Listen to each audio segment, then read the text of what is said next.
नमस्कार दोस्तों, आप सबका स्वागत है आपके अपने YouTube channel M with you पर। आज हम पढ़ेंगे जीव विज्ञान का अध्याय कोशिका और कोशिका से संबंधित प्रश्न भी करेंगे। कोशिका का अध्ययन साइटोलॉजी कहलाता है। कोशिका की खोज 1665 ईस्वी में रॉबर्ट हुक ने कोशिका की खोज की, जिसका वर्णन उन्होंने अपनी बुक माइक्रोग्राफिया में किया। 1674 ईस्वी में लीeuwenhoek ने जीवित कोशिका की खोज की। कोशिका का सिद्धांत स्लाइडन एवं स्वान ने दिया। उन्होंने बताया प्रत्येक जीव का निर्माण कोशिकाओं से हुआ है।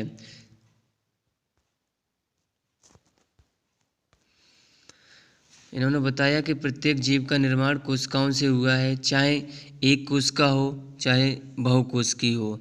एक कोशिकीय अमीबा, पैरामीशियम और जीवाणु, और बहुकोशिकीय में अपवाद है जैसे कि वायरस। प्रत्येक कोशिका एक स्वाधीन इकाई होती है, फिर भी साथ मिलकर कार्य करती है। कवक की सेल वॉल काइटिन की बनी होती है। यह प्लांट सेल में उपस्थित होती है।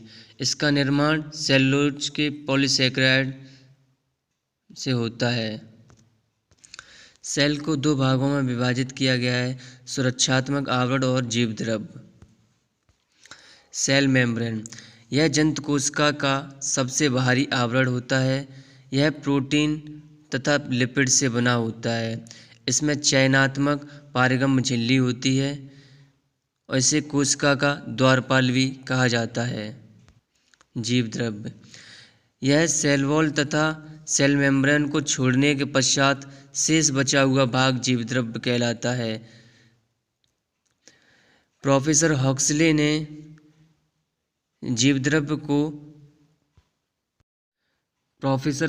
ने बताया जीवद्रव्य कोशिका का भौतिक आधार है।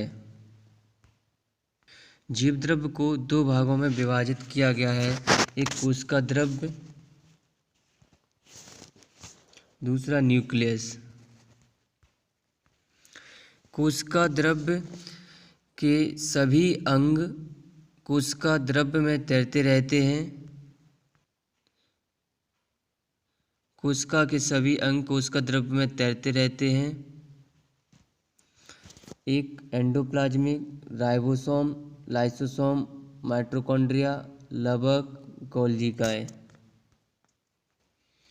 एंडोप्लाज्मिक रेटिकुलम, इसकी खोज पोर्टर ने की थी। यह एक तरफ केंद्रक व दूसरी तरफ सेल मेम्ब्रेन से लगी हुई संरचना होती है। इसे कोशिका का कंकाल तंत्र भी कहा जाता है। एंडोप्लाज्मिक रेटिकुलम दो प्रकार के होते हैं, एक स्मूथ एंडोप्लाज्मिक रेटिकुलम, एक रफ एंडोप्लाज्मिक रेटिकुलम।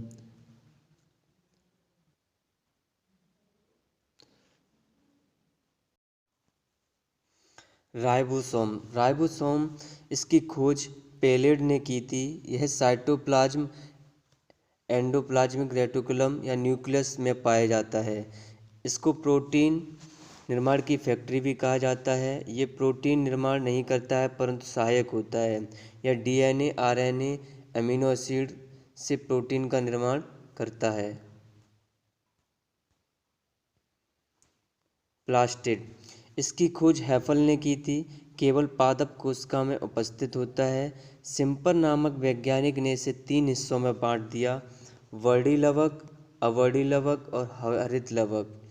ये अपना कार्य स्वयं करते हैं, अपना पोषण खुद करते हैं, इसलिए इन्हें अर्ध स्वायत्त संरचना कहा जाता है। इसमें डीएनए पाया जाता है। पादप कोशिका का सबसे बड़ा कोशिकांग होता है। वर्णी लवक फूल एवं पौधे को रंग प्रदान करना वर्णी लवक का कार्य होता है। रंगीन होने के कारण पुष्प कीटों को अपनी तरफ आकर्षित करता है, जिससे परागण की क्रिया में सहायक होती है। गाजर का वर्णी लवक कैरोटीन होता है। चुकंदर का वर्णी लवक विटामिन, मिर्च का कैप्साइसिन, टमाटर में लाइकोपेन, बैंगन में जैंथोसाइनिन, हल्दी में कुरकुमिन, हरे आलू में सेलोनिन वर्डी लवक पाया जाता है। अवर्डी लवक, इसे ल्यूकोप्लास्ट भी कहते हैं। जिन शब्दों में ल्यूको वर्ड लग जाता है वह श्वेत से संबंधित होते हैं। ये पौधे के उन हिस्से में पाए जाते हैं जो रंगहीन होते हैं। यह भोजन को एकत्रित करने का कार्य करते हैं। हरित लवक, इसे पादप कोशिका का रसोई घर कहा जाता है।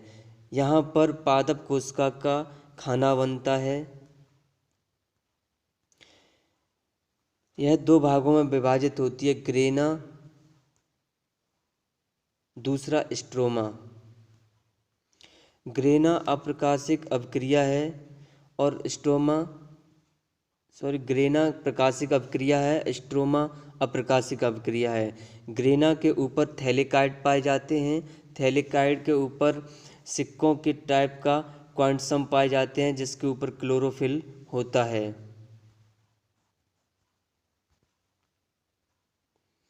लाइसोसोम, लाइसोसोम की खोज डिडुवे ने की थी। यह थैलीनुमा संरचना होती है जिसमें तीव्र एंजाइम भरे होने के कारण यह कोशिका को गलाने का सामर्थ्य रखते हैं। इसे आत्महत्या की थैली भी कहते हैं। इन एंजाइमों की सहायता से वह भोजन को पचाने साथ ही इन 7 भिन्न प्रकार के रोगाणुओं को मारने का कार्य करती है। कभी कभी इस चरण में वह अपनी झिल्ली को गला देती है। इसी वजह से इसको आत्महत्या की थैली कहते हैं। माइटोकॉन्ड्रिया, इसकी खोज सर्वप्रथम कोलिकर ने 1880 में कीटों की मांसपेशियों में किया था।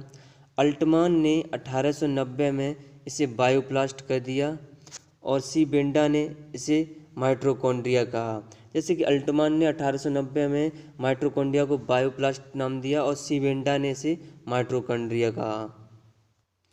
पावर हाउस, जब ग्लूकोज कोशिका के अंदर माइटोकॉन्ड्रिया में पहुंचता है तो ऑक्सीजन की उपस्थिति में ग्लूकोज का विघटन होता है जिसके फलस्वरूप ऊर्जा उत्पादित होती है। यह ऊर्जा एटीपी के रूप में ऑक्सीसोम उत्पादित होती है। डीएनए केंद्रक के अलावा कोशिका के लवक तथा माइटोकॉन्ड्रिया में पाया जाता है। सेंट्रोसोम, सेंट्रोसोम को हिंदी में कहते हैं तारककाय। इसकी खोज बावेरी नामक वैज्ञानिक ने की थी। आप इसको इस तरीके से भी याद कर सकते हो, तारककाय बोराई, तो इससे हो जाएगा तारककाय की खोज किसने की? बावेरी नामक वैज्ञानिक ने। यह केवल जंतु कोशिका में पाया जाता है। इसका कार्य कोशिका विभाजन में सहायता करना होता है। शुक्राणु के निर्माण में सेंट्रोसोम सहायक होता है।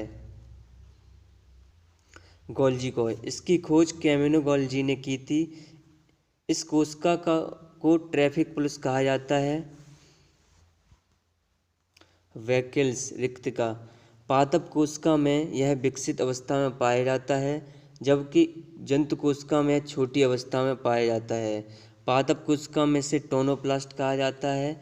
यह स्फीति दाब को मेंटेन करता है। इसके अंदर जल, एंजाइम, कार्बोहाइड्रेट, प्रोटीन आदि भरे होते हैं।